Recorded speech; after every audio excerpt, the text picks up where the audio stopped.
Good afternoon, everyone. I'm Edna Schrank, and I'm the host for this wonderful session with Rachel Kamen, and it is called Lost and Found in Translation, New Israeli Literature in English. Okay, a little background on Rachel. Rachel has been a synagogue librarian for over 20 years and is currently the director of the Joseph and May Gray Cultural and Learning Center at North Suburban Synagogue Bethel in Highland Park, Illinois. She has facilitated the Sisterhood Torah Fund Book Club at Bethel since 2009 and leads book discussions for 4 other Chicago area synagogues, as well as for organizations and private groups. She served on the Association of Jewish Libraries' New Jewish Fiction Award Committee from 2017 to 2021 and contributes articles and book reviews to Book Links, School Library Journal, Jewish Book World, Judaica Librarianship, Library Journal, and AJL Reviews. Rachel holds a BA in History from Grinnell College and a master's degree in Library and Information Science from the University of Michigan. It is my pleasure to have Rachel conduct our next session. Thank you, Rachel. Thank you so much, Edna, and it's always so great to see so many friends on my Zoom screen. Great, let me unmute you. Hold on, you're muted. Okay, perfect. Okay. Okay, thanks, Edna. It's so great to be here, and Women's League will always have a special place in my heart because that was my first Zoom a little over 13 months ago, was when Vivian Lieber invited me to get involved with Women's League. That was my first Zoom. I was so nervous, and I don't know, 30 Zooms later, it's like, you know, it's old hat. So it's super fun. It's great to be here. So I put the handouts in the chat, so you don't have to write anything down. I'll also, Edna has everybody's email, so we can also email them to everyone if that's easier for you. So let me share my screen so I can show you the slides.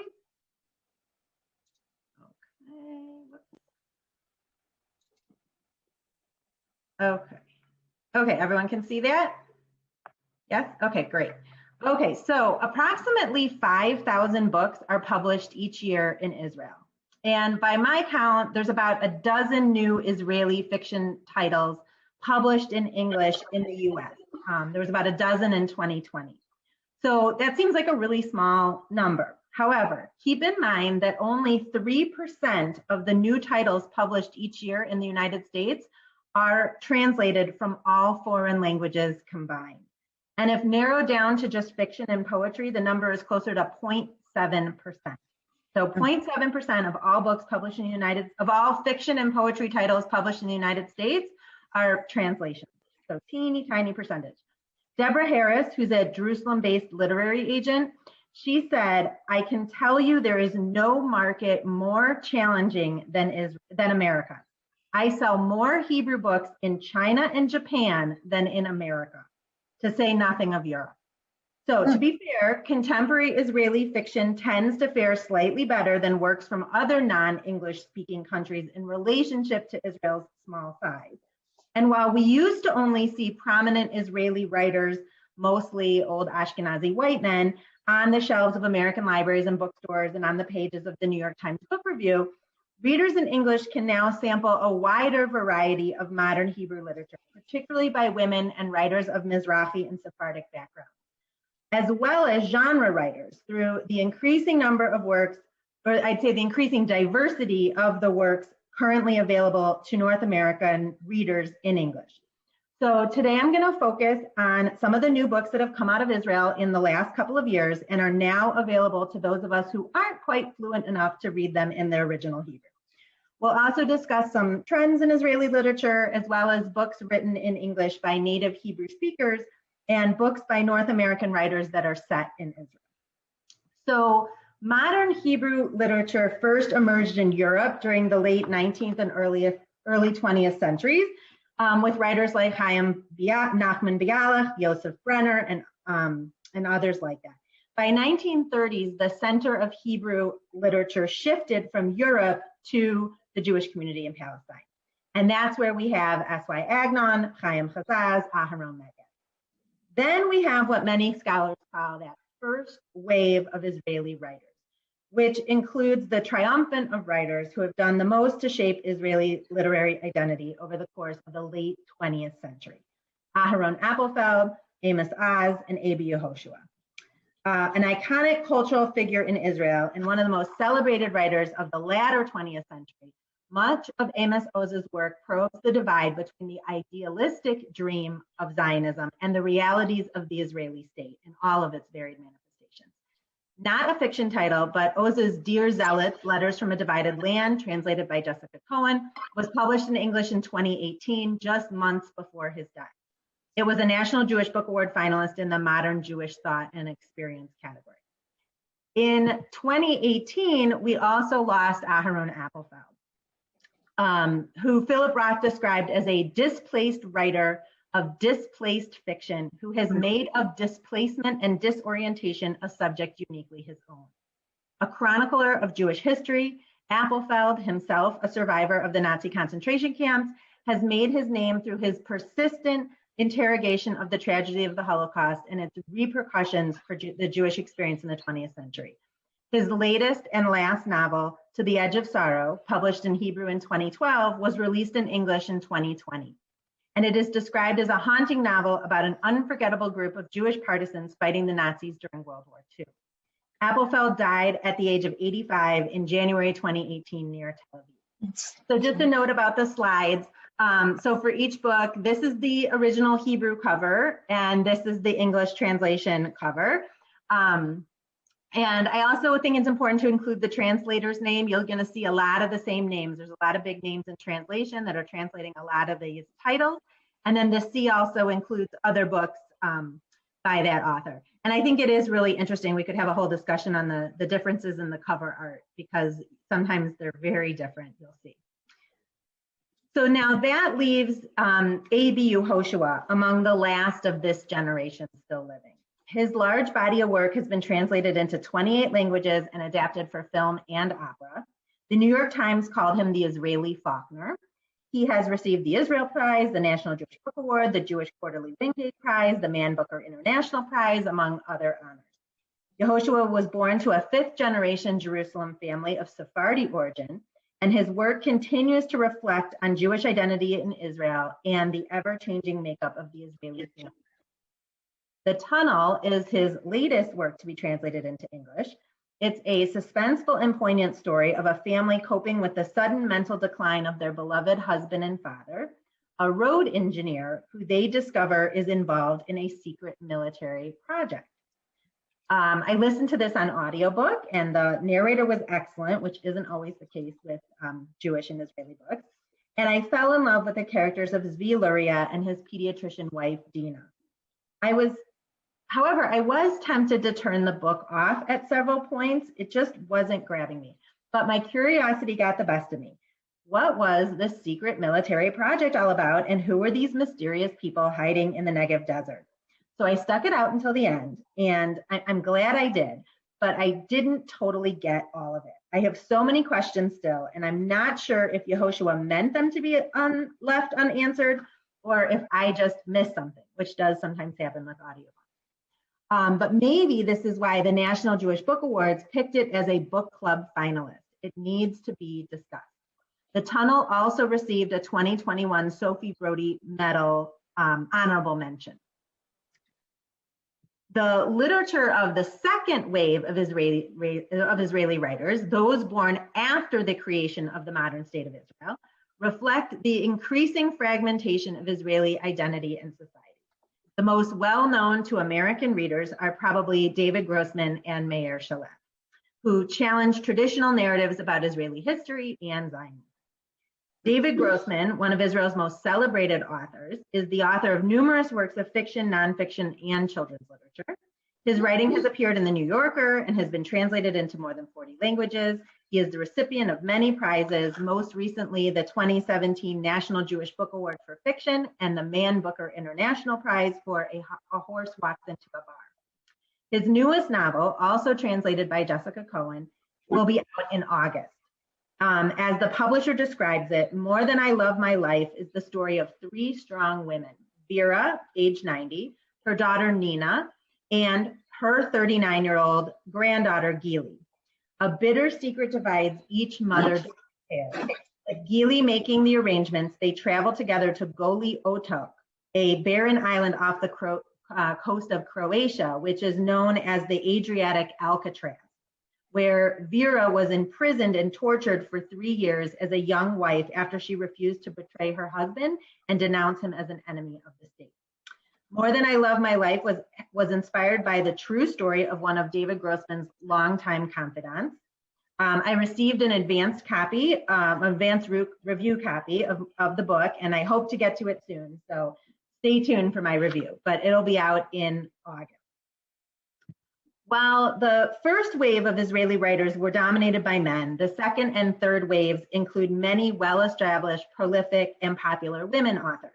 As Rochelle Furstenberg writes in a 2018 Hadassah magazine article, Gender Equality in Israeli Literature, unlike in Israel's early years when men wrote about the national narrative and women focused on the personal, in more recent years, female authors in Israel are exploring social and political subjects. They have not abandoned the personal, but rather describe the way public and national issues play out in individual lives.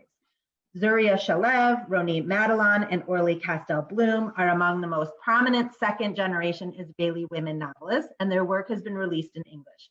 But we're also being introduced to other Israeli women writers from this generation. In 2008, Sarah Aharoni published her debut novel based on her mother's life story, and it became a bestseller in Israel. Her third novel, The First Mrs. Rothschild, which is her first to be translated into English, went instantly to the top of the Israeli bestseller list, earning the Szymanski Prize for Best-Selling Book of the Year in 2015. It was published in English in 2019.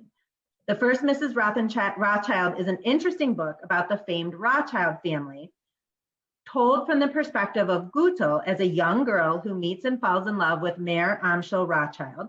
It goes through their marriage, their children, their life in the Frankfurt ghetto, and their increasing success in business. However, I will warn you, the book is very, very long. I think it was on the bestseller list in Israel. They might have more of a better, Israelis might have a higher attention span than we do here in America because it's a long book. But after reading and loving The House of Gold by British author Natasha Solomons, which is a fictionalized account of the Rothschild family before and after World War I was curious to learn more, and I forced myself to get through The First Mrs. Rothschild, and I'm glad I did. It was really fascinating. But I would say, really, you have to be a lover of historical fiction and the kind of sweeping, long narrative. Malka Adler was born in 1945 in the small village of Kfar Hittim overlooking the Sea of Galilee. Her father was one of the founding members of the village. All the people in the village were from Bulgaria. And in April 1946, a group of Polish teenagers, survivors of the Holocaust, arrived and were each adopted by a village family. Yitzhak became a member of Malka's family, though he never spoke of his experiences during the war.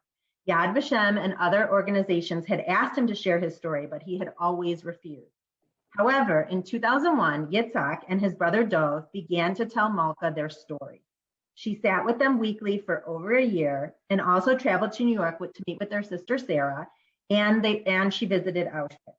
She spent another 2 years researching and writing this fictionalized version of the brothers' harrowing story of survival and their new life in Israel. Written in a framed narrative, told from the perspective of a nameless confidant who visits the brothers to hear their traumatic recollections, The Brothers Auschwitz has a distinctive stream of consciousness voice with no speech marks, and the narrative is overflowing with intense sensory details. More literary, powerful, impactful, and historically accurate and authentic than other recent best-selling Holocaust fiction to come out in America. As one reviewer noted, The Brothers Auschwitz is a book we are not allowed not to read. Ooh. Though she didn't start writing until after she turned 50, Adler has published 6 books in Hebrew. 4 are about the Holocaust. But as far as I could tell, The Brothers of Auschwitz, released in September 2020, is her first book to be widely available in English. In some ways similar to the Brothers Auschwitz, The Teacher by Michal Ben Naftali is based on true events and tells the haunting story of a nameless student trying to piece together the hidden life of her cold and aloof high school teacher, a Holocaust survivor who at the age of 60 jumped to her death from her rooftop apartment. From the Publishers Weekly Review, this heartbreaking novel is highlighted by Ben Naftali's spare prose and insightful observations. The author seamlessly blends history and fiction to forge a riveting novel. Ben Naftali was born in Tel Aviv in 1963 and is a writer, translator, and editor who has taught at several Israeli academic institutions and now teaches French literature and creative writing at Tel Aviv University. The Teacher won the 2016 Sapir Prize, Israel's most prestigious literary award. It's her only book to be published in English so far. It came out in January of 2020. Her latest novel was shortlisted for the 2019 Sapir Prize, so hopefully that will be translated into English soon too. Perhaps the most engaging and accessible and my favorite of this group is House on Endless Waters by Amuna Ilon, also with Holocaust themes. It was a 2020 National Jewish Book Award fiction finalist. It's the story of a fictional famed Israeli writer named Yoel Bloom, who has led a comfortable and successful life in Jerusalem. His publisher pressures him to return to Amsterdam, the city where he was born, as part of a book tour. And while there, he is shocked to discover a photo of his mother and his sister holding an infant that is not him on display in the Jewish Historical Museum in Amsterdam. This chance discovery causes Bloom to question everything he knows about his family's history and their near-death escape from the concentration camp. When he questions his older sister, Nettie, she confesses what their mother, now dead, had sworn to keep secret. Extremely literary with a complex, unique narrative style, fully developed characters, sophisticated biblical and Talmudic references and symbolism, and an interesting Israeli perspective. It's probably the best Holocaust novel I've read in a really long time. It's also already been optioned for TV and film adaptation. Amuna Ilon was born in 1955 to a family of rabbis and scholars. She was raised in Jerusalem and New York. She's the mother of six children and the grandmother of 29. Her son, Ori Ilon, is the co-creator of the popular television series Shtisel. So she teaches Judaism, Hasidism, and Hebrew literature, and has served as an advisor to the Prime Minister on the status of Israeli women. And she has published essays and short stories and popular children's books and a number of best-selling novels. Her earlier novel, If You Awaken Love, was translated into English and was a finalist for the 2007 National Jewish Book Award. I read this after I had picked my books for book club this year, but I think this is a definite for book club for 2021-2022. And in the first few pages of House on Endless Waters, Amuna Ilon provides a very astute commentary on her generation of Israeli writers through the voice of her fictional character, Yoel Bloom. Describing the literary event he attends in Amsterdam, his audience sat facing him, waiting for him to answer his red-cheeked host questions on the difference between Israeli writers characterized as writers of the generation of the establishment of the State of Israel and those known, like Mr. Bloom, as writers of the new wave. The past cannot be hidden, Yoel pronounced the reply he always provides to this question as he crosses his legs and looks pleasantly at his audience. I believe it's impossible to write Israeli literature without referring either directly or indirectly to the archaeological tell on which the State of Israel flourishes, the shores of which are lapped by its new and old waves alike. Attentive faces nodded their understanding and perhaps even empathy. Attentive faces always nod their understanding and perhaps even their empathy. However, he emphasized in the dramatic crescendo to which his voice always rises at this point, contemporary Israeli writers are first and foremost contemporary Israeli writers. I myself hope that my writing does not wallow in the mire of the past, but carries my soul and the souls of my readers to what is present and what will be in the future. I think Amuna Ilon herself, as well as Michal Ben Naftali, Malka Adler, and others, certainly achieved this in their most recent novels. Born around the all-defining moment of change, the Six-Day War of June 1967, and the beginning of the occupation, The third generation of Israeli writers emerged and is now writing in full force. Here's how novelist Asaf Gavron describes his generation of Israeli writers. First off, we are defined by who we are not. We are not the established, famous, celebrated, older generation of Israeli authors. Serious authors, makers of stylistic literary fiction that deals with the big issues of Israeli society in the last half century. Wars, Arabs, the emergence of the state, the Holocaust aftershock, and so on. Now, it's not that we younger writers are not serious or that we shy away from dealing with topics such as the Israeli-Palestinian conflict or the Holocaust. Not at all. We all live in the same reality. But Gavron suggests that the third generation offers a different tone. Call it lighter, more cutting edge, or daring. They don't seem to carry the same weight on their shoulders. And while the previous generation demonstrated a social coherence, the new generation offers a more fragmented and varied outlook for the country. Eshkol Nevo is one of the most popular young authors in Israel. He grew up in Jerusalem, Haifa, and Detroit, and he is the grandson of the Levi Eshkol, the late third prime minister of Israel. He is one of Israel's most critically and commercially acclaimed writers and also co-runs the biggest creative writing school in the country. The last interview was published in Israel in 2018 and spent 30 weeks at the top of the Israeli bestseller list. It was also a bestseller in Italy and France. The US edition was released in October 2020. And Nevo explains in an interview how the idea for this book came about. I had writer's block, so I invented this question and answer game where I was allowed to provide the most outrageous answers to the ordinary questions I'm often asked. After a couple of months, I realized this game had become a novel about love, friendship, hope, longing, and the hope and fear to start your life over again. It's a clever device, and I highlighted several interesting and insightful quotes about the fine line between fact and fiction, fiction and reality, truth and lies. Sometimes his commentary reminded me of Meir Shalev in My Russian Grandmother and Her American Vacuum Cleaner, and I felt like some of the narrator's vignettes sounded like they could have been an Erez Carrot story. In an interview with the Jewish Book Council, Nevo explains, I am part of a new generation of Israelis, specifically those who led the big 2011 social demonstrations that are mentioned in Three Floors Up, his previous book. We were born here. We speak, think, and dream in Hebrew. Israel for us is an axiom. We are less haunted by the ghosts of the past. Therefore, we demand more from Zionism itself. We are looking for ways to add more values to our national identity than merely surviving. And culture is intrinsic to that. When I look back on 20 years of writing, I would like to believe that I am taking part in this effort creating a new and more open-minded Israeli society. Also part of this movement is Ayelet Gonder-Goshen. Her second novel, Waking Lions, became a global sensation when it was published in English in 2017. The Liar, which was published in English in 2019, also delves into the personal side of a public issue in a plot that feels ripped from the headlines.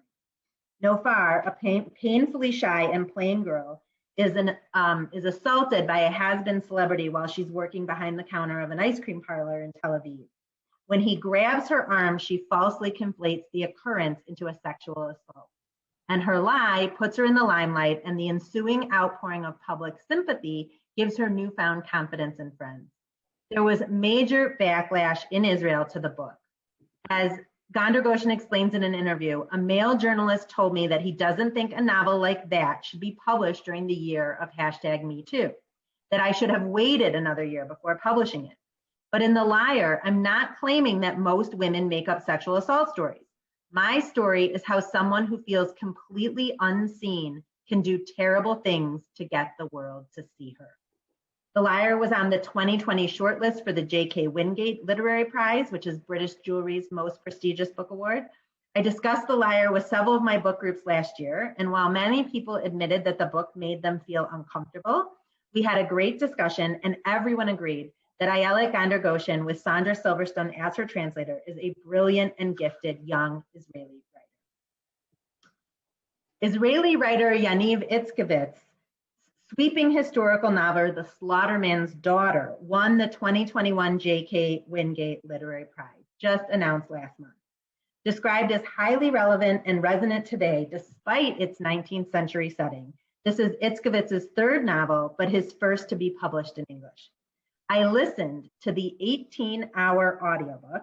expertly narrated by Tony and Emmy award-winning actress Tova Feldsha, and enjoyed it, though it was really long and it did drag in the middle. When I saw that it was 18 hours, I was like, oh, I don't know if I can do this. But then I saw that it was narrated by Tova Feldsha, and I thought, oh, okay, I think I can listen to Tova Feldsha for 18 hours. She was fabulous. It's almost like a collection of linked fable-inspired stories within stories told from the perspective of a large and interrelated cast of characters. The focus is on two sisters in Russia, daughters of a kosher slaughterman, obedient and anxiety-ridden Menda, whose husband ran off to Minsk, deserting her and their two children, and Fanny, known as Avilda Chaya, who abandons her own husband and 5 children to try to track down her missing brother-in-law. Yaniv Itzkovitz spins a family drama into a far-reaching comedy of errors that will pit the Tsar's army against the Russian secret police and threaten the very foundations of the Russian Empire in a novel that reads like Fiddler on the Roof meets Quentin Tarantino with enough intrigue and misadventure to stupefy the Coen brothers. That was according to one reviewer. Originally published in Hebrew in 2015, The Slaughtermans Daughter has been translated into several European languages and has gained critical acclaim, receiving the Ramat Gan Prize for Literature and the inaugural award of the Agnon Prize for Literary Arts. It was also shortlisted for the 2017 Sager Prize. And if it sounds a little bit like The Lost Shtetl by Max Gross, there is a lot of similarity. I don't know, I think I'd love to hear other people's opinions if you read this book. I was tempted to pick it for book club, but I'm just afraid it's a little too long and kind of dragged. But I'm curious to hear what other people think of it. The Sophie Brody Medal is given annually by the American Library Association to encourage, recognize, and commend outstanding achievement in Jewish literature for the general adult reader. So this is a secular award given to a Jewish book that is for the general, i.e. non-Jewish reader. The 2021 winner, just announced in February, is Yishai Sarid, author of The Memory Monster, which was translated from Hebrew by Yarden Greenspan. It was also one of the fiction finalists for the 2020 National Jewish Book Award and was included on the New York Times list of 100 notable books of 2020. It's interesting to note that in addition to publishing 6 novels, Limassol is the only other one available in English, Sarid works as an attorney, formerly as an assistant district attorney in Tel Aviv, and now is practicing civil and administrative law privately.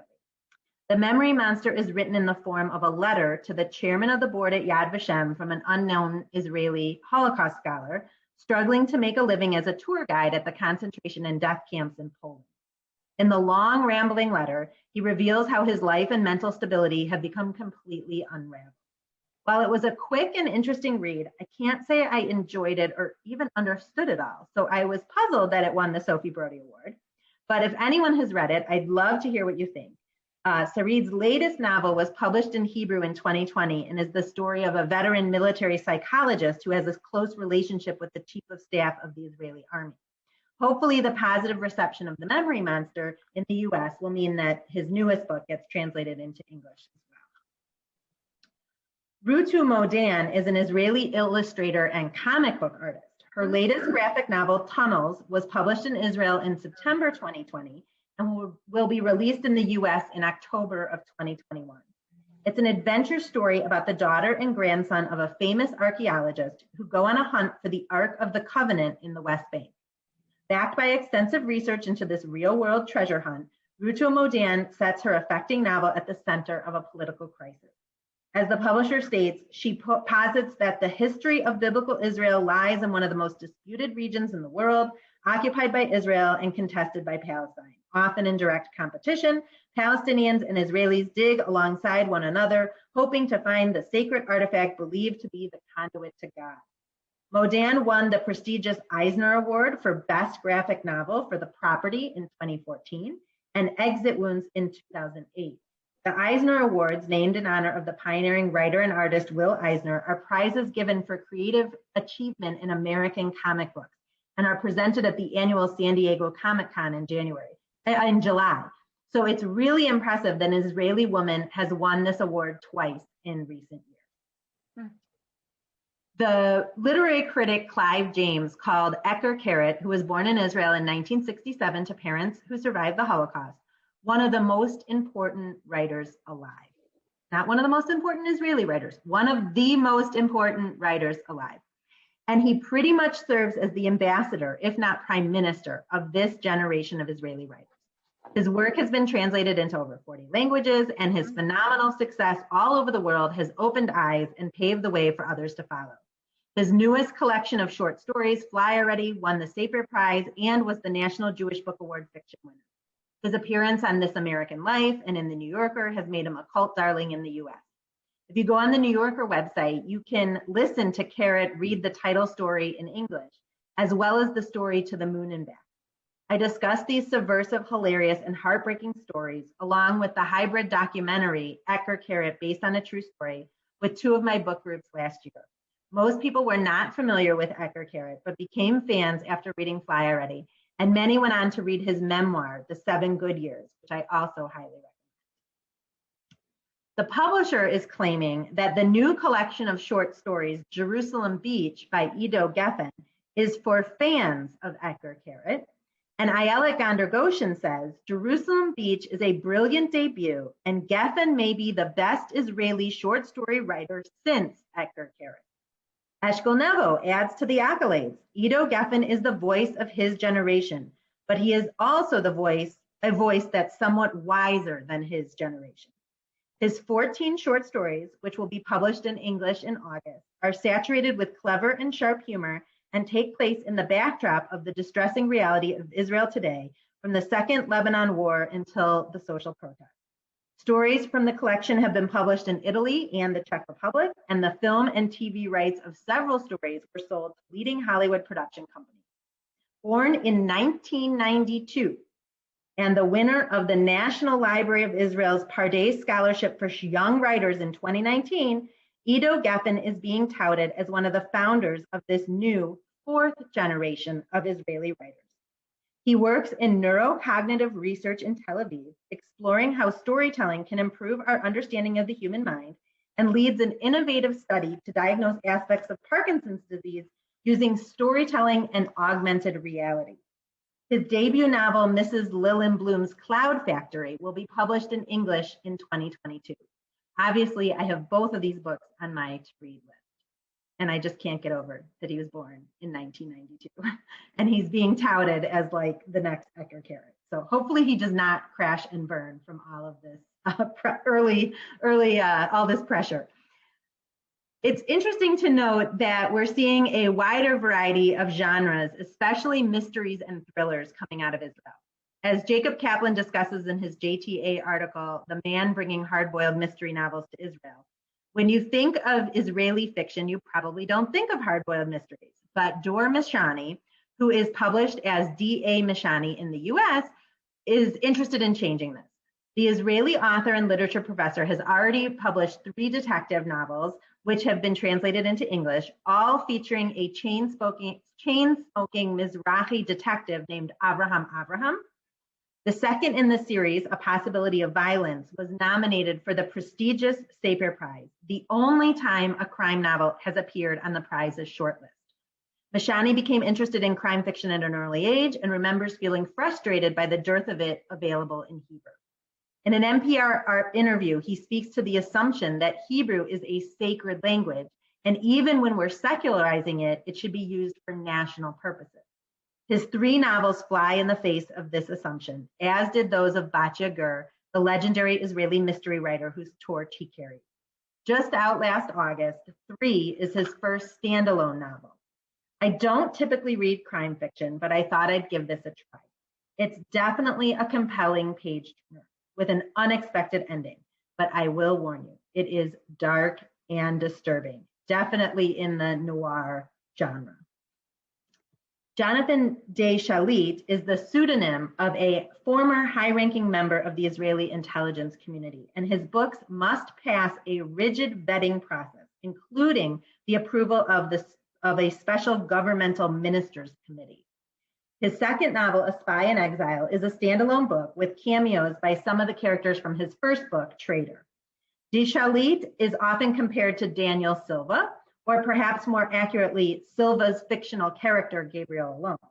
So if you're a Daniel Silva fan, you should definitely check out both Traitor and A Spy in Exile. There are several other Israeli best-selling espionages and thrillers now available in English. Written by veteran Israeli journalist and former intelligence officer Dov Alfan, A Long Night in Paris is a breezy thriller that makes the perfect poolside read, according to Uncovering Israel's 2019 roundup of Israeli books you must read this summer. A television series based on the book is in the works by Keshet International, the producers of Homeland. Last Instructions is the sequel to the critically acclaimed groundbreaking Mossad thriller 3 Envelopes by Nir Hezroni. And Passport to Death is the second book in Yigal Zur's Dotan Noir series, also perfect for fans of Daniel Silva and Nelson DeMille. Here are a few more books in translation recently released. The Drive by Yair Asulan, and The Bride Closed the Door by Ronit Madelon, Pain by Zuria Shalev, and Aquarium by Yaar Shahori. Let me know if you've read any of these. I haven't gotten to them yet. I do want to just put a little plug in. This just came in my inbox this past week, but translator Todd Hasek Lowy is going to be speaking about Aquarium by Yaara Shahori with Jessica Cohen, who is very noted translator. You see her name all over the handout. They're going to be speaking this Wednesday night, April 28th at 6:30 Central, 7:30 Eastern, and it's free and open to the community. So I put the link on the slides and in the handout if anyone's interested. We had Todd Hasek Lowy. He happens to be local here in Chicago. We had him speak at Bethel. I've heard him speak several times. He's absolutely brilliant, fascinating. I'm sure it's going to be a super interesting presentation if you're interested in like the art of translation specifically. Okay, so writers are known for living outside the lands of their birth. Czech-born Milan Kundera lives in Paris and writes in French. Jumta Lahiri moved to Rome in 2012 and wrote her first book in Italian in 2016. And in 2014, Arab-Israeli writer Syed Kashua decamped to Middle America and continues to write in his adopted tongue of Hebrew. I have been following his writing career ever since I read his novel, Second Person Singular. It's one of those books that just stays with you forever. I heard him speak about his new novel, Track Changes, last summer, and then listened to the audiobook. Like his previous work, it's very autobiographical.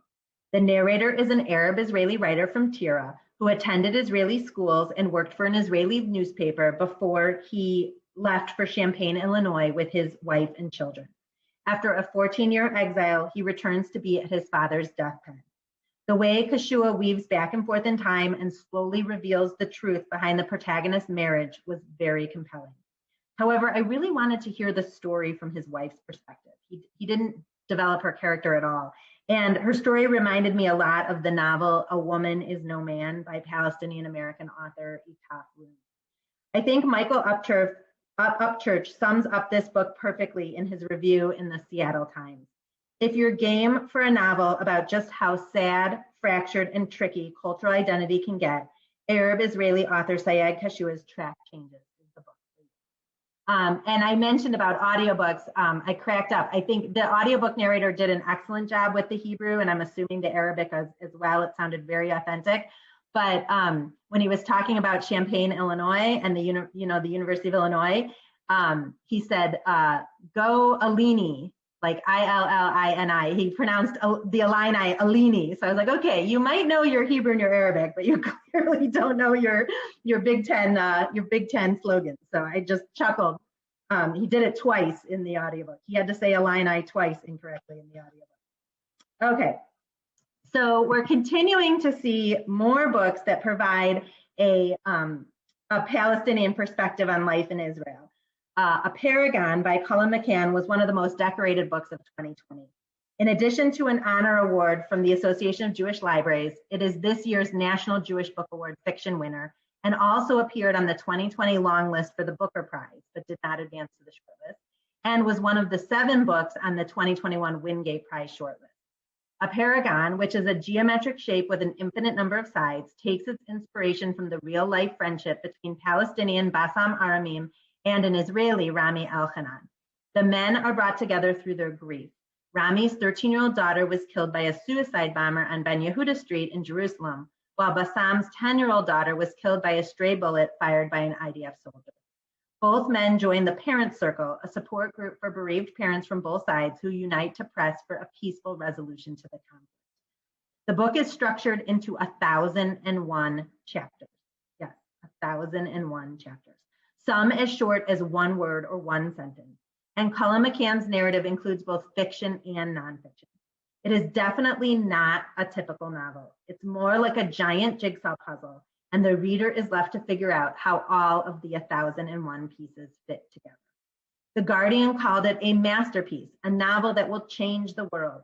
And the New York Times Book Review claims it does far more than make an argument for peace. It is itself an agent of change. Those might be overstatements, but this is certainly an important book, thought-provoking and unique, and begs to be discussed. I think it's important to note that Cullen McCann was born in Dublin and currently lives in New York. He is neither Israeli nor Palestinian. After graduating from Dartmouth College, Rebecca Sachs worked for several years at Vanity Fair before moving to Israel, where she received a master's in Jewish studies. Her dispatches from Tel Aviv and Jerusalem have been published in journals such as the Paris Review, Daily, and she is a citizen of Canada, the United States, and Israel. Her debut novel, City of a Thousand Gates, was just released in February, and I attended the virtual book launch at the American Jewish University. With a large cast of over 28 characters, including a Palestinian college student working in Israel illegally, a German journalist covering regional violence, a new father and his American wife, an IDF soldier patrolling the West Bank, and others, Sachs weaves all of their stories together to reveal the complicated and painful truths about life in contemporary Israel. An ambitious and panoramic debut, Sachs creates a snapshot of lives shattered by decades of conflict. Similar themes to a Paragon, but much more accessible, I think. I led a discussion at AJU last month, and many readers felt uneasy about Sachs's portrayal of Israel and Israelis, and in the ways that reviews in high-profile publications like the Los Angeles Times claimed that Sachs gets Israel right and provides a balanced perspective. Not so sure about that. But I encourage you to read City of a Thousand Gates and see if you agree. American author Nicole Krauss is also an insider and outsider writing about Israel. Her best-selling 2017 novel, Forest Dark, centers around two American Jews searching for a spiritual home in Israel and was a New York Times notable book and was named Best Book of the Year by almost everyone, from Esquire and Elle Magazine to Publishers Weekly, The Guardian, and Globe and Mail, though interestingly ripped to shreds in a Haaretz review. Her new short story collection, To Be a Man, was published in November, and it's all contemporary. All the stories are contemporary, and they span the globe from Switzerland, Japan, and New York to Tel Aviv, Los Angeles, and South America. However, many of Krauss's characters live with their feet in the United States and their hearts in Israel. This is an excellent collection, and each story is impactful and memorable with fully developed characters who stay with you long after the reading experience is over. Another new book for short story lovers is The Man Who Loved His Wife by Jennifer Ann Moses. Jews being Jewish, that's the subject of this new collection of short stories, according to the publisher's description. Whether in Tel Aviv, suburban New Jersey, or the Deep South, the characters who populate the pages grapple with God, their loved ones, fate, death, hope, Hitler, transcendence, and the 4,000-year-old history of Judaism. Sounds interesting to me. It's on my to-read list. Two new books set against the destruction of Jerusalem in 70 CE were recently published: Rebel Daughter by Lori Kaufman, which is a crossover novel published for teens that will also appeal to adult readers, and A Man at Arms by Stephen Pressfield, a popular author of military fiction. And The Netanyahus by Joshua Cohen, due out in June, is a fictionalized account of Ben-Zion Netanyahu, the father of current Israeli Prime Minister Benjamin Netanyahu, at a small college in upstate New York in 1959-1960. I received an advance copy, and while the beginning seemed promising, I quickly lost interest. It was too cerebral and too much rambling, but I'd love someone else to give it a try. So when asked whether Israeli fiction is relevant to people living outside of Israel, Ayelet Gander-Goshen responded, "You can read a novel that was written 100 years before you were born and set in a country that you've never visited and still be completely drawn into it because it touches something from the DNA, from the basic question of what it means to be human. So I could read Gabriel Garcia Marquez without ever visiting Colombia and I would enjoy it. not because it's not about if you are in South America or if you are in Israel. It is about what it means to be a person and what it means to love and to hate and to do all the other things that people do. So yes, Israeli literature can be relevant to other audiences. It can be set on Mars or it can be set in biblical times. People are people. That was Ayelet Goshen's words. Amuna Alon's character Yoel Bloom echoes this sentiment in the way that people ask him everywhere. The Dutch asked if the characters populating his books are typical Israelis. And he replied, the way he replies everywhere, that in his view, his characters are universal. Like every writer's characters, my characters too live and act in a reality I am closely acquainted with. As a writer who lives in the Israeli reality, it is only natural that my characters are connected with that reality as well. But the stories I tell about these characters tell about man wherever he breathes, about man wherever he loves, and man wherever he yearns. Jeffrey Green, who has translated more than a dozen books by Aharon Applefield, explains further. Literature and film show what a country is about in a way that short circuits ideology and prejudices. They bear witness, first of all, to the place where they are produced, to the fact that the people who live there are real human beings with families, jobs, ambitions, loves, fears, and everything else that people have, including personal histories.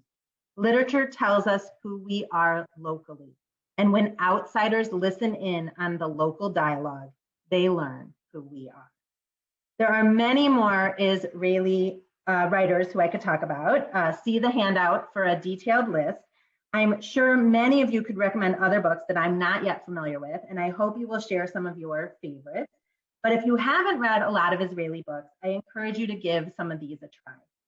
Plus, I really believe that by buying, borrowing, and reading these books, we can help encourage US publishers to translate and publish even more Israeli writers in the future. So this is my email. I also put a link into Facebook and Goodreads. I publish all my book reviews on Goodreads and then I repost them on Facebook. So if you want to follow what I'm reading, just friend me on Facebook. And if you're on Goodreads, then connect with me on Goodreads because I love to hear what other people are reading.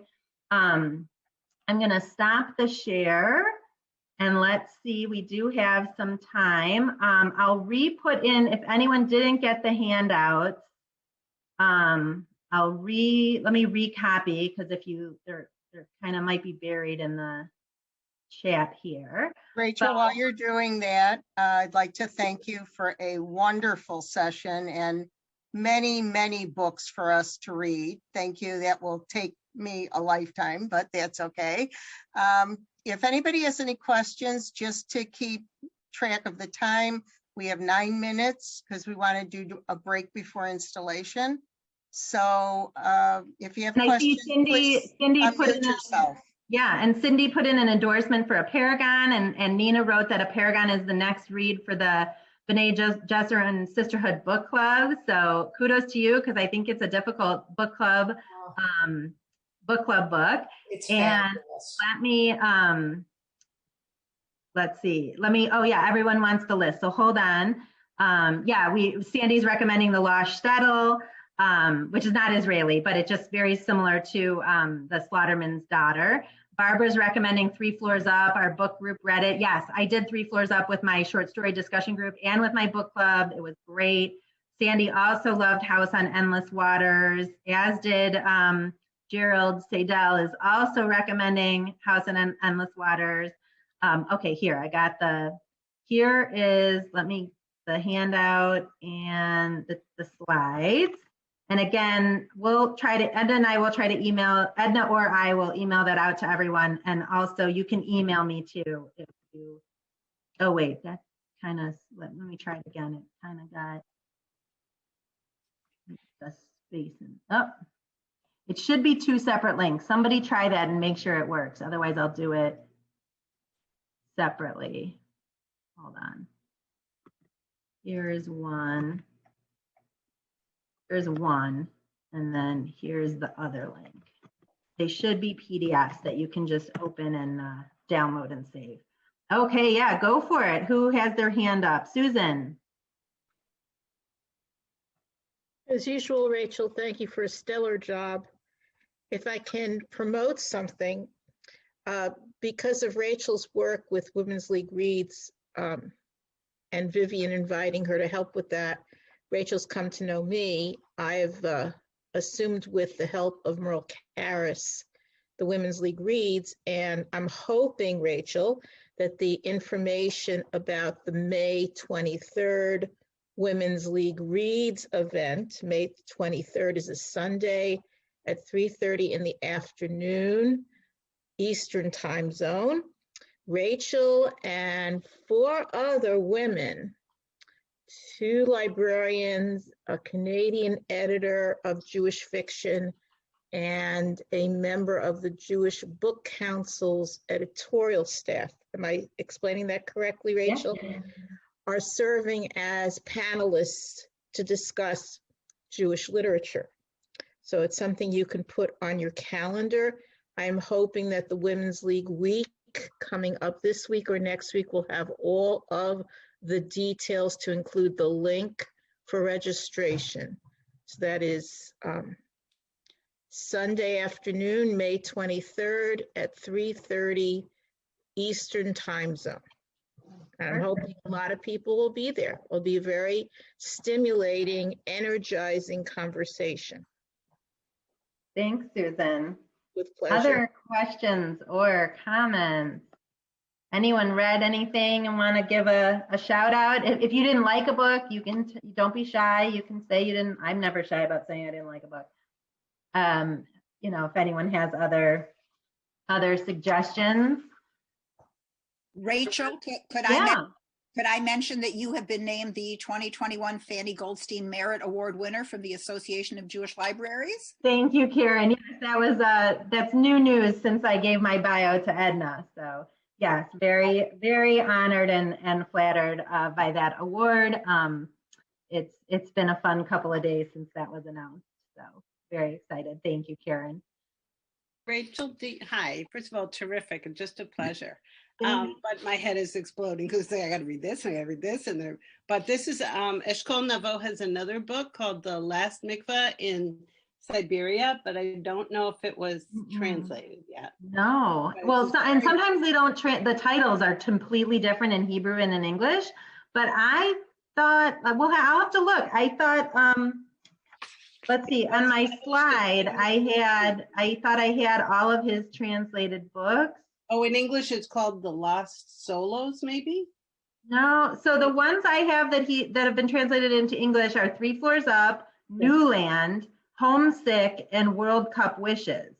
Huh, because it lists it like in the Yeah. And sometimes, you know what, let me look. So you think what's the exact translation in Hebrew? Well, on the reserve page, can you see? Yeah. So the Lost Solos. Okay, I'm gonna look that up. Let's see. Sometimes they get translated and they're published in the UK or in Canada, and they don't come out in the US, which is always so frustrating. Which means you can still sometimes get them like on Amazon. Like Ayala Gonder Goshen's first book, I think it's called The Last Mark.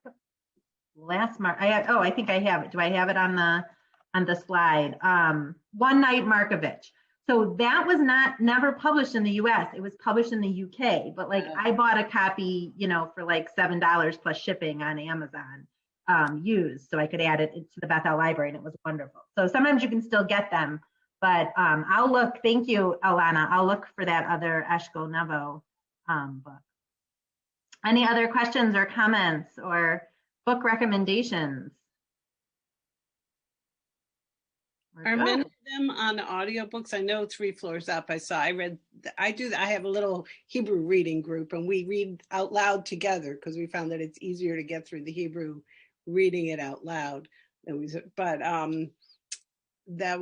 there others that are audiobooks, or are they not? Yeah, most of them, you know, because again, only a dozen are being published. They're the ones that are coming out from, you know, the mainstream presses are usually out in audio. I'm trying to think, the ones that I listen to on audio, Jonathan Deschalit, I listen to on audio, House on Endless Waters, I listen to on audio, the Ayala Gonder Goshen, The Liar, and Waking Lions. Waking Lions was excellent on audio. I didn't listen to The Liar on audio, I read Slaughtermans Daughter I mentioned was on audio. Track Changes was on audio. That's okay. We can. Yeah, no, a lot of them are. I mean, I think when they're, like when you look at the publishers, sometimes the more, the less mainstream publishers don't publish. Like I think The Memory Monster was not on audio.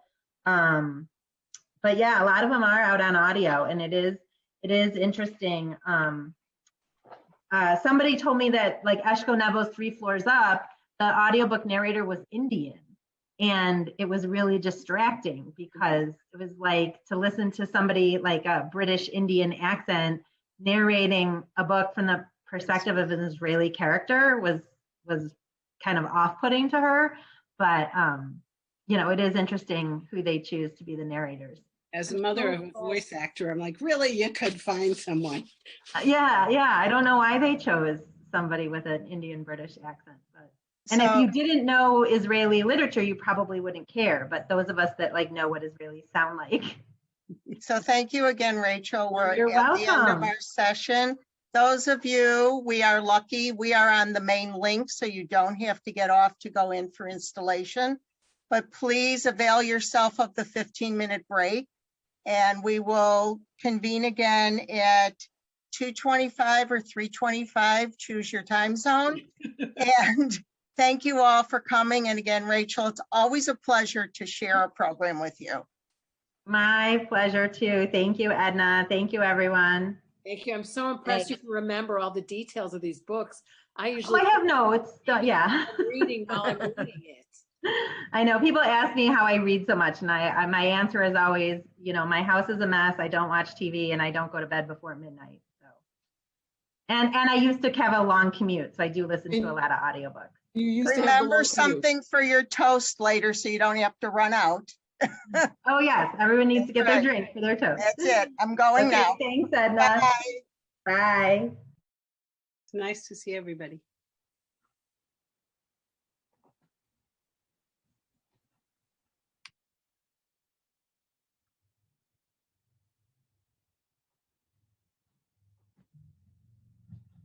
I choose a time zone in Europe.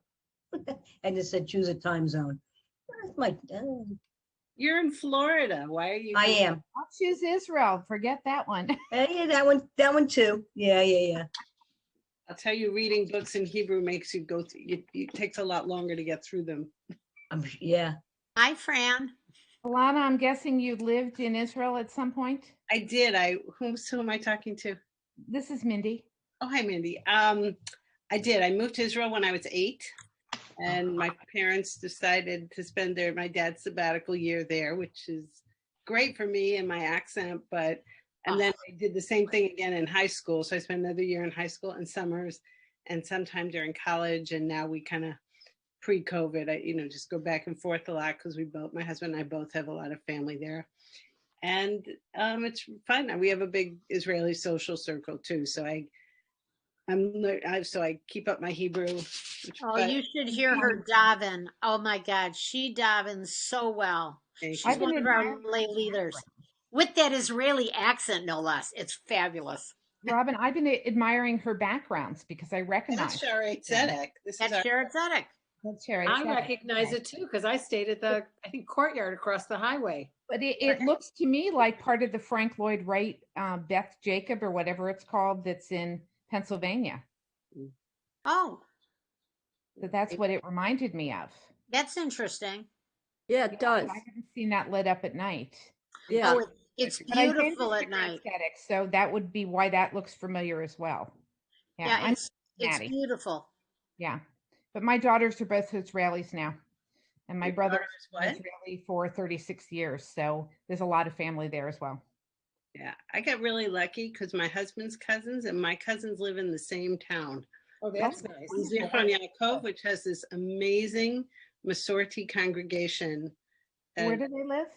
in Zichron Yaakov, Yaakov. and the Masorti congregation is Vahavta. And when we get to go back to Israel, it's just he is just an amazing rabbi, and it's a really interesting, warm congregation. And it's like 5 minutes from one cousin to the shul and from there to the other. So it's like my happy place in Israel. You can go now. My son-in-law is Israeli. I mean, he came here when he was 15. His dad's originally from New York, but his mother was there, I think, this summer. Yeah, I'm not comfortable. 5, are we ready to start? We are. Yes. No, sorry, we're having too much fun. You know, I belong to the Edna Schrank School of Starting on Time, and also the Robin Lash School of Starting on Time. Yes, and So- I'm always fashionably late, so you're really teaching me something today. Well, you have to live with a man who you have to tell him that it's at least a half hour earlier than when you're really starting, and then you just sort of, it falls in place. That's why they got along so well. Exactly.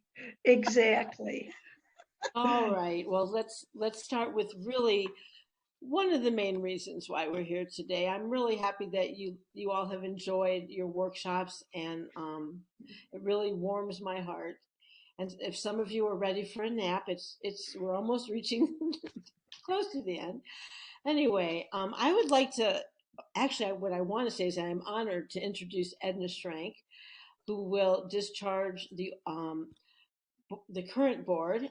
Edna is Central Great Lakes Region immediate past president.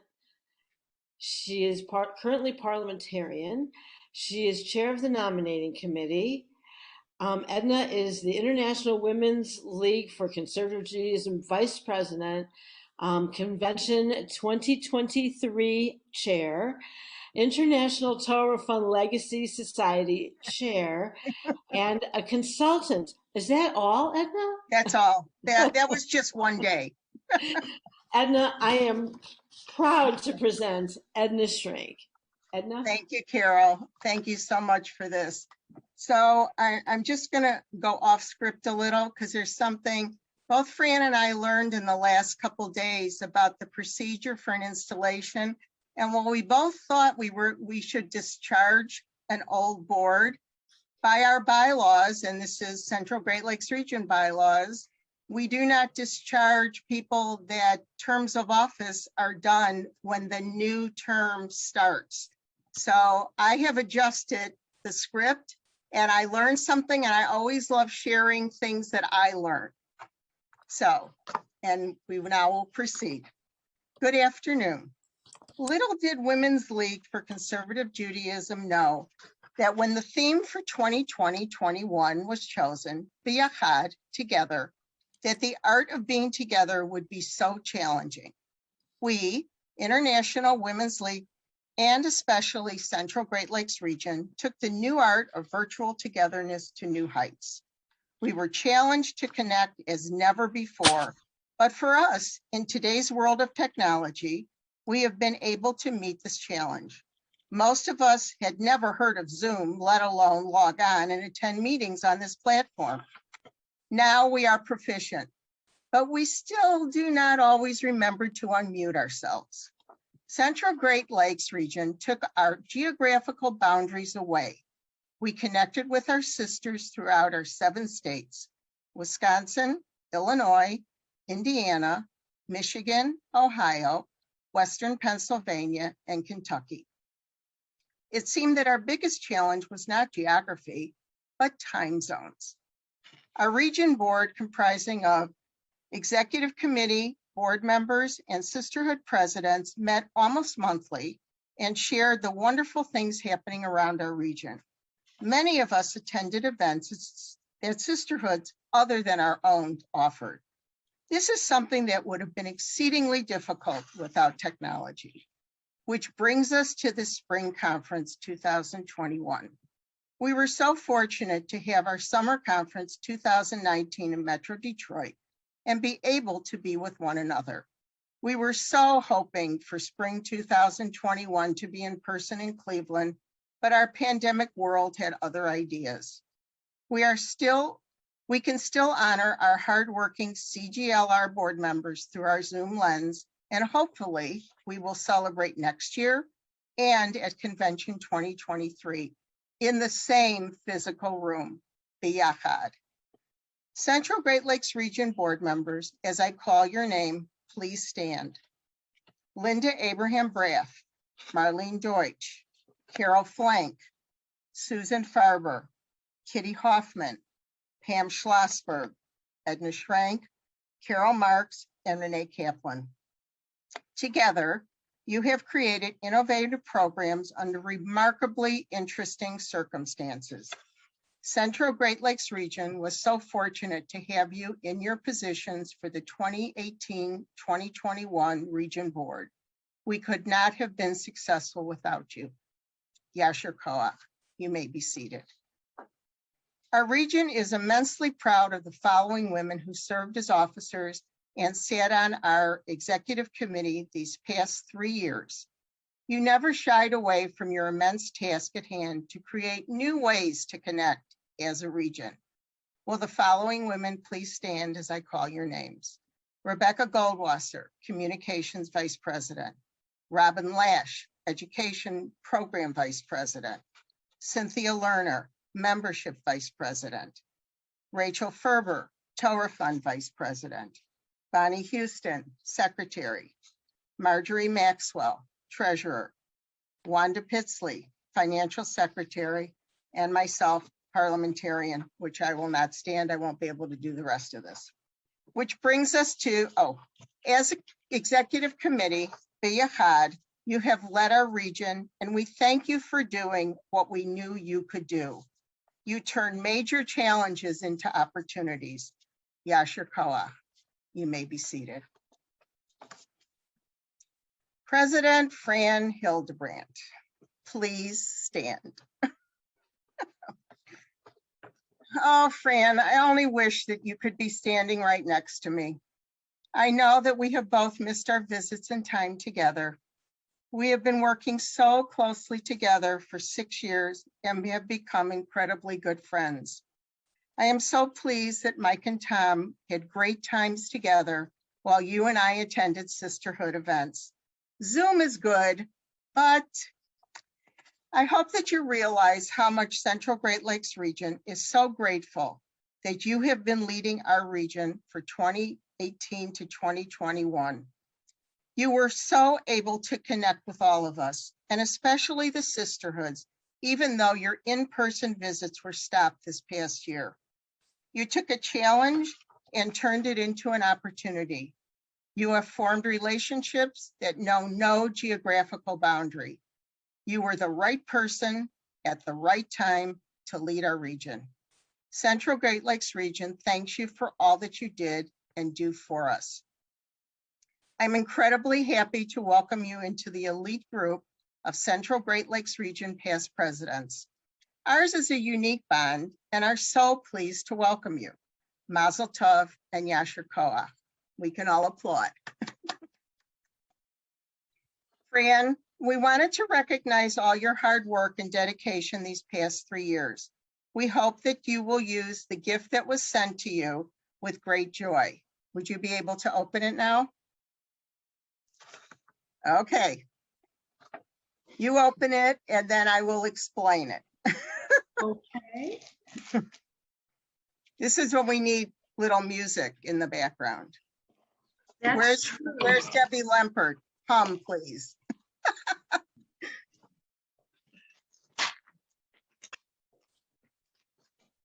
Should I open the card first or wait? Open the gift and then you can do the card. Okay.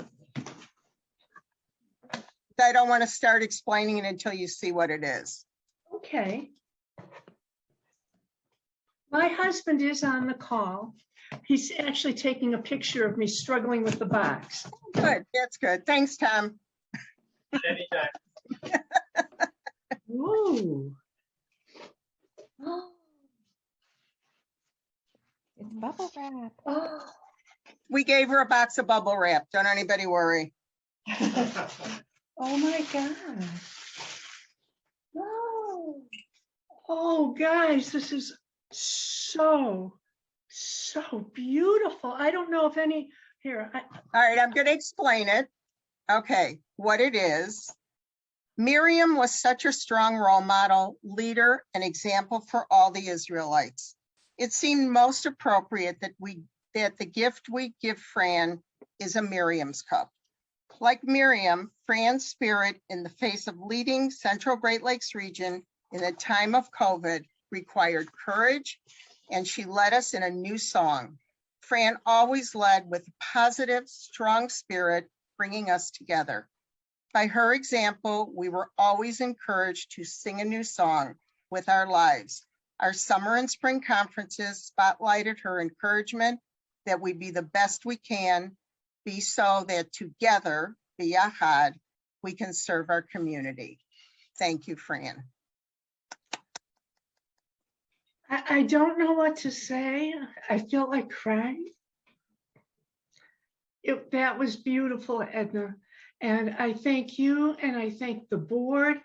I cannot begin to tell you how wonderful it has been for me to be with all of you and to share the good times and the bad. So I thank you all, and this is beautiful. I will treasure it and I will use it, and I love it, and I thank you so much. I am rarely at a loss for words, those of you who know me well, and this is one of those times when I am. So thank you. Fran, we just want you to know how much we love you and appreciate you. And I personally want to thank Pam for putting our heads together and coming up with, actually, those were her words that I was able to say for her. So thank you very much. Fran, would you like to say anything now? Do you have anything? I don't want to keep going and then you say you forgot that I was going to speak. No, I have something. Okay. And I would love to, but I want you to know what you said. And Pam, you are such a wordsmith that it was so touching and really just, you know, if we're talking about nourishing, I feel comforted and nourished and appreciated. Thank you. Okay. Sisters, friends, and family, it's a great privilege for me to be standing before you today. You have given me a wonderful opportunity to serve as your region president. It is a position that has many challenges, and I am humbled to have been chosen to assume its responsibilities. 3 years ago, almost to the date, I stood before you in Highland Park, Illinois, and began my acceptance speech with these very same words. They applied then, and they apply now. This is a hard speech for me to write and deliver. I have loved being your region president. Over the last 3 years, I have tried to honor the promises I made to you that night.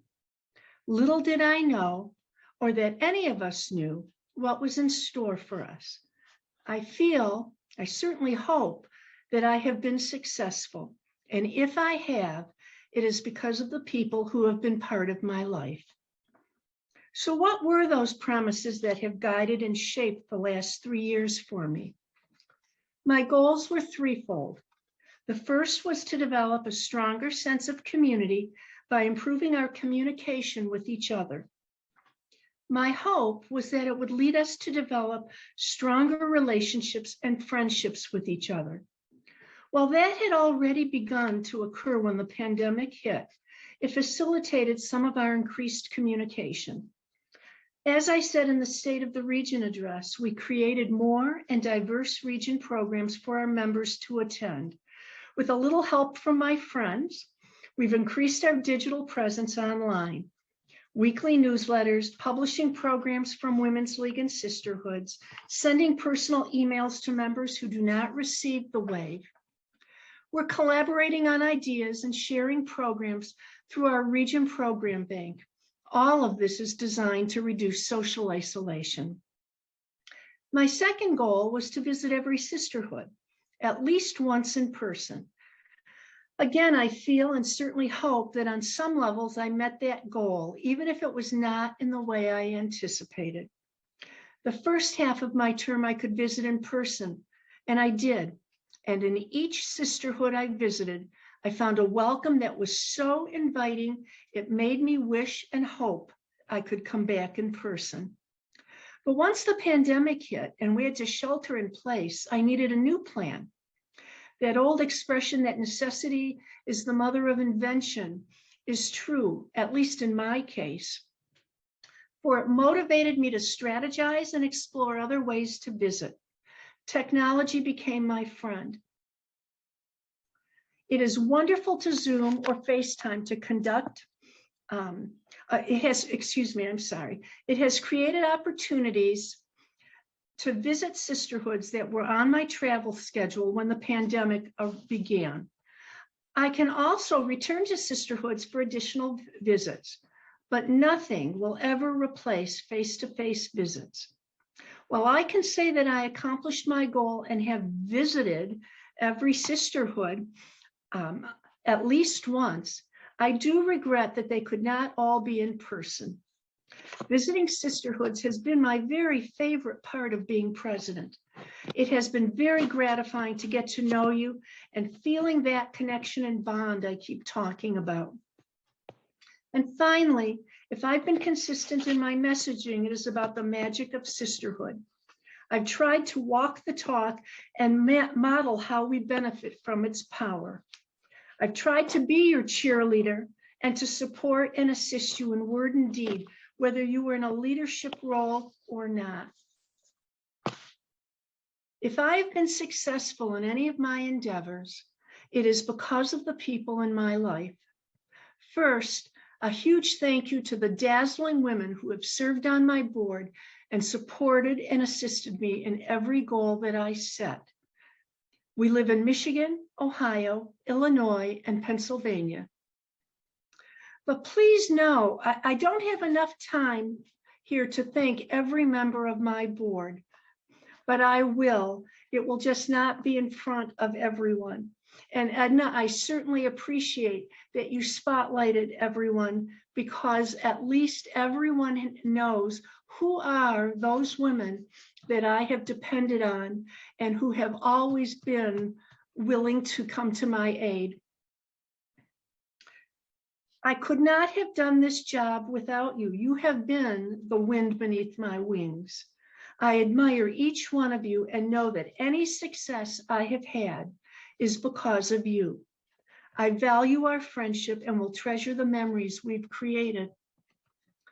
I would like to single out my dear, dear friends, Edna Schrank and Pam Schlossberg. Edna, you were a hard act to follow, but you have taught me how to be an immediate past president, and with all the friendship and assistance you have offered. I so value our friendship and that it extends beyond Central Great Lakes Region or Women's League. It is a friendship of the heart. And Pam, I know you will be a great, great region president. I offer you the same friendship and support that Edna gave to me. And while we met through CGLR, I cherish our personal friendship and the time that's created the bond we share, the power of three. Then there is my family. How can I begin to express my gratitude to them? My husband, Tom, who's also my best friend and cheerleader. I could not have accepted this position without his support. He has unselfishly assisted me whenever I've needed help and took over many family responsibilities to free up my time. If I have been successful, it is because he encouraged me to be the best that I could be. I'm looking over the screen now. I love you and I thank you. My children, Matt and Melanie, Michael and Jessica and Dan. My grandchildren, Samara, Ellie Svi, and Kobe. Words cannot express my love, gratitude, and appreciation for their support. They never complained about all the region meetings and business I conducted from their homes in Boston, Michigan, and California while we were visiting. And not just meetings, in between walking to and from nursery school or picking up after school and going to gymnastics, I was doing email, having meetings, texting. While I always tried to keep family time sacred, they always understood when I could not. And some of you have been on calls when my grandchildren would call to FaceTime and I was not available. That will change, of course. And I'm actually looking forward to learning how to play Minecraft, which is the latest game that my granddaughter would like to teach me. I know that at least one of my children is on this call, my oldest son, Matt. I love all of you, and I thank you. Then there is my sister, Phyllis Weeks. Besides being my sister, she's that friend who knows the song in your heart and can sing it back to you when you've forgotten the words. She always reminds me of the best that is in me and cheers me on. And most importantly, is always willing to proofread. I'm still not willing to wear lipstick, Phyllis. I want you to know that. I am so fortunate to have you in my life, and I thank you and love you. My ending seems quite superficial next to what Edna said, and I can't top it. I want you to know how much I have loved being president. I've loved being with all of you, and it has been an extremely special and important time in my life. It has been an honor and a privilege to be your president, and I thank you for that opportunity. I have learned so much, and I have met so many wonderful people. It has certainly changed the trajectory of my life. You have all enriched my life, and I am the better for it. I thank you. Could everyone please rise and give Fran a round of applause? Fran, on behalf of all of Central Great Lakes Region, sisterhoods, sisterhood presidents, your board, your executive committee, and now as part of Central Great Lakes Region past presidents, we are so proud of you and we do love you, and thank you for everything you've done. I love you guys too. Okay. As we begin our new 2021-2024 administration, we could only hope that we will once again be able to meet in person with the addition of a hybrid version, so those who could not attend in person can continue to enjoy our events. It is our board that together will help implement all of these events in person or virtually. And CGLR is so enormously proud of the women that will be serving on this board. It is my honor to install the board of directors for 2021-24. Please stand when I call your name.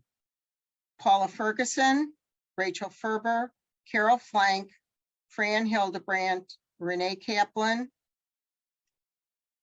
Cynthia Lerner, Marlene Ostro, Lori Davis, and Linda Abraham Braff. Thank you for taking on this responsibility, and we know that our region is in very capable hands. You are duly installed. Thank you. You may be seated. I am so incredibly pleased to install our executive committee for 2021-2024.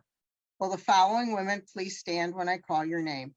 Lori B. Davis, Communications Vice President. Fern Schwartz, Education Vice President. Gilda Schwartz, Membership Vice President. Robin Lash, Program Vice President. Rebecca Goldwasser, Torah Fund Vice President. Sandy Carlton, Secretary. Marjorie Maxwell, Financial Secretary. Wanda Pitsley, Treasurer, and Fran Hildebrandt, Parliamentarian and Immediate Past President. The Executive Committee is comprised of the elected officers of our region. It is this committee that together formulates the direction which our region will be going. We have full confidence that these 9 women have the best interests of Central Great Lakes region in their hearts and will continue to guide us in a positive direction. It is my distinct pleasure to install you. Mazel tov. Please be seated. And now, I am so excited to ask our incoming president, Pam Schlossberg, to rise.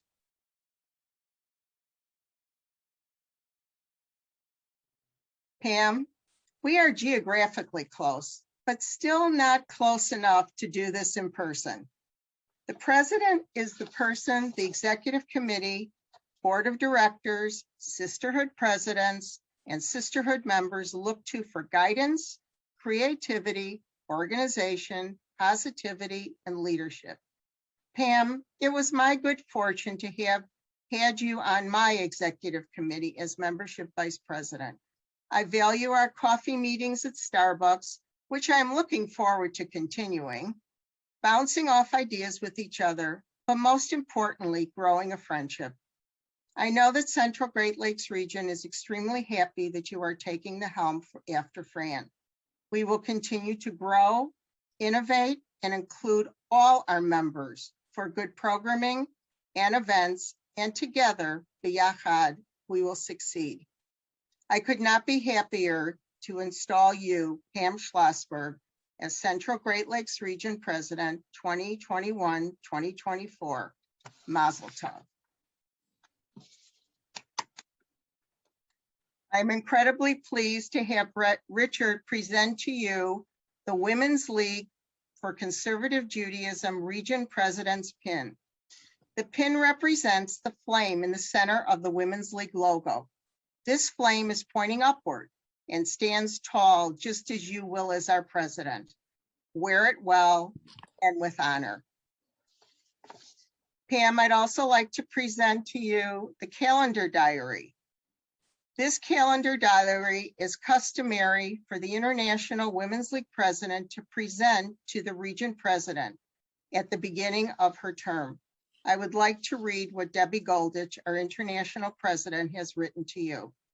May our flame continue to light up the conservative movement, and may it light up your way. Can you see it? It's hard. Mazel tov, Pam. We are so thrilled and so looking forward to your administration, all the wonderful women that are going to be working with you. And Pam, if you'd like to say a few words, this is your time.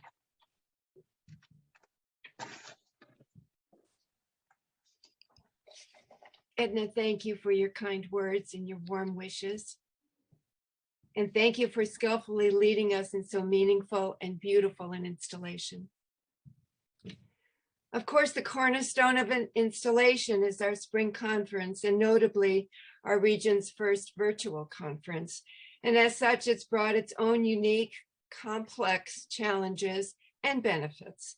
But I want to add a huge toda rabah to Carol Marks, our spring conference chair 2021, her sisterhood, our virtual host, the Sisterhood of B'nai Yeshurun, the entire conference committee, Fran Hildebrand, and Eileen Rubin. Thank you for your tireless efforts and unwavering commitment and sheer determination to provide us with this wonderful opportunity to renew, to re-energize, and to refresh as each of us prepares to step forward on this very uncharted pathway ahead. Today's conference and installation is above all a milestone in our region's story, a milestone to embrace with joy and gratefulness and enthusiasm. I am so deeply honored. You have selected me to be your steward, our region's rich legacy, and in its story going forward. In the truest sense, this presidency is a continuum. And the stewardship of this organization, so vibrant a part of Women's League for Conservative Judaism, is an honor. And I entered this office with a deep sense of humility and stand before you, not as a beginning, not as an end, but as a link between all of the women who preceded me and those who will join with me now to sustain the work of our past and embrace all of the possibilities of our future. But before we begin this journey, we need to pause and reflect to recognize and extend our deepest appreciation to the amazing women who have held this office, not only the presidents of Central Great Lakes region, but also the women who led us as branch presidents before we were aligned as a region. Because these women gave their heart and soul to serve an end beyond themselves. And because their dedication and service carried our region forward to where we are now. A number of these leaders, as was mentioned earlier, are here today, ever dedicated to nurturing, ever dedicated to supporting our mission of service to conservative Judaism, continuing to be involved in our region, and some of them nationally. And to all of you, we say thank you. They remind us that as a part of Central Great Lakes region, each of us is involved in this history of service. Abraham Heschel refers to this as living in the first person plural. It's remembering. It's remembering that each of us is involved in this history that transcends time and transcends generations as we consciously build on the work of the women who came before us. Within this continuum, Fran Hildebrand stands as an extraordinary leader. Fran brought a unique vision to her presidency, as you heard her so eloquently describe in her State of the Region address and in her speech just now. However, listening to all that was accomplished these past 3 years must be viewed through the prism of a pandemic to truly appreciate the skills of her leadership. She had to forge a new pathway because what worked in the past simply wasn't going to work in this new reality. How do you focus? How do you motivate, sustain, move forward? How do you remain relevant while socially and physically distanced? It was the ultimate test. And Fran, you passed with flying colors. What I saw as a member of your board was that you worked to bring our 7-state region together, not only through a wide range of creative out of the box and yes, in the Zoom box programming, but through a focus on relationships. By building personal bonds, building bridges, one friendship at a time, one sisterhood at a time, one state at a time. And these relationships served to bring all of us closer together as one great region. Her indomitable spirit, her unique light, encouraged us to be strong, to know who we are, to know that together we could accomplish much within our communities, even through a pandemic, and we did. The operative word being biachad, together. Through this bonding spirit, we've grown stronger as a region. In fact, together we have become a region without walls or borders. How great is that? Although we're one vision, one heart, one purpose, what Fran recognized and what I share is the belief that our region's timeless strength is through each of you, our region members. Your diversity and individual perspective keeps us strong. Your individual light adds to our region's very spirited flame, guiding us on our journey as we dedicate our days to family, mitzvot, study, Torah, community needs, and Israel. Fran, you not only gifted me with your friendship, but you've given me a wonderful compass on this pathway forward. I hope to be able to sustain and enhance the bonds that you created so that our region continues to uniquely and brilliantly reflect the vision of our founder, Matilda Schechter, that we enhance our Jewish knowledge, engage in Jewish life, expand our community involvement, and support Israel. This is Central Great Lakes region. This is what we're all about. It's opportunities to engage, enrich, empower our members to be all that we can be as modern conservative Jewish women, to be part of something larger than ourselves, and build wonderful relationships along the way. Today, we celebrate our journey, united in our common goal to live a life of purpose, to make our lives a blessing. This pathway forward is filled with possibility and fulfillment, and I look forward to walking this path with you. Thank you. These are for you, Pam. Thank you, Pam.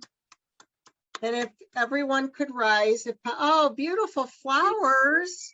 And from President Fran and Tom. Oh, thank you. Thank you so much. I don't know if you can see them. And if everyone could please rise, I'd like to call on Fran to give a toast. Have your glasses ready, everyone. Could we just, before we do it, I'd like to just say one thing. Okay. Pam, I think your speech was inspiring. I thank you for your kind words. I'm humbled by what you said. I think you are going to be an amazing, great president. And I think your vision is exactly what we need. And I'm certainly happy and excited to serve on your board. That's not part of the toast, guys. This is just coming from me. All right. I want to thank your husband because the flowers came yesterday. Yes, and I have been emailing and chatting to make sure he didn't forget, and he came through. And thank you, Richard. I wanted to surprise you. You did. You did. They're beautiful. Okay. So this is a toast. I'd like to propose a toast. So raise your glasses. It has been said, you are a success when you have made friends with your past, are focused on the present, and are optimistic about your future. We are that three, standing before you, representing the past, Edna Schrank, the present, myself, and the future, Pam Schlossberg of Central Great Lakes Region. We cherish our friendships. We stay committed to our present. We look forward to a positive future. Wishing you a mazel tov to you, Pam, and the incoming board of 2021 through 2024. May your terms of office be filled with friendship, commitment, success, and love. L'chaim. L'chaim. L'chaim.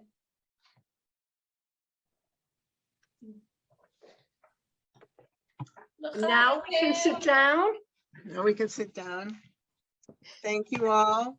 Carol, do you have closing?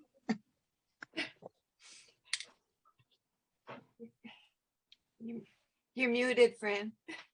Take it, Fran. Do you have something you'd like to say?